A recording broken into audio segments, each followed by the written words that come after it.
All right, finally, South Carolina fans, we've got football. It's game week, and it's even a really good matchup with North Carolina State in Charlotte. Talking Gamecocks football with Will Gunter. You can catch him on the all-new early game, 107.5 The Game. All right, Will, we talk a lot of football. We do it every week. We try to think of things to talk about from time to time. It's always good to talk football, but when you're talking about game week, you're talking about a nice opponent, a really good matchup, man. This is good stuff. Well, it is, and yeah, you're right. It's good to actually be the day before a game and to be able to talk about it a little bit. We still don't know anything necessarily about this South Carolina football team, so that makes it kind of an intro. It makes it like Christmas morning. You don't know what present you're going to get. Maybe you hype up your present to the point you think you're going to get a pony.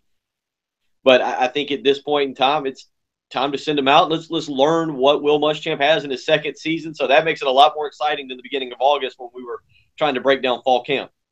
Yeah, in terms of expectations, in terms of level of play, what's projected to happen both in the SEC and the ACC, this seems like an even matchup. South Carolina, North Carolina State, both teams trying to break into the upper tier of a division. For North Carolina State, maybe a little bit more difficult of an assignment considering Florida State, Clemson, and Louisville to a lesser degree. For South Carolina, they proved they could beat Tennessee last year, Georgia, Florida in front of them. Let's start with some keys that you see for the Gamecocks possibly pulling out a close one here.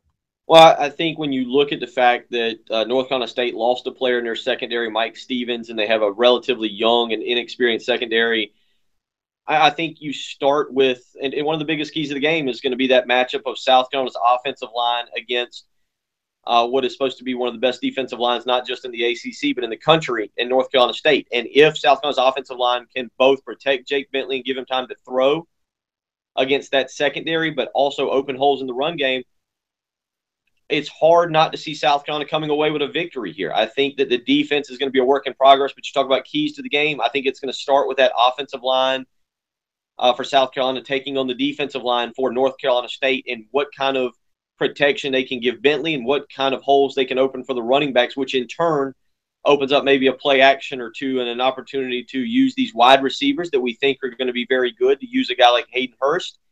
So I think the biggest key in this game is certainly going to be South Carolina's offensive line. A year ago, giving up 42 sacks and just a whole bunch of problems from those guys, really struggling at times to establish a running game.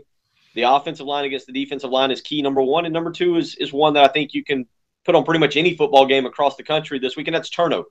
South Carolina has to win the turnover battle. They cannot afford to either turn the ball over in bad territory, allowing for an easy score by North Carolina State, nor can they turn the ball over when they're in position to get maybe 3 points, maybe a touchdown. So winning that turnover battle is something that's certainly going to be just as important. So I think those are the two big keys going into this ball game for the Gamecocks versus the Wolfpack.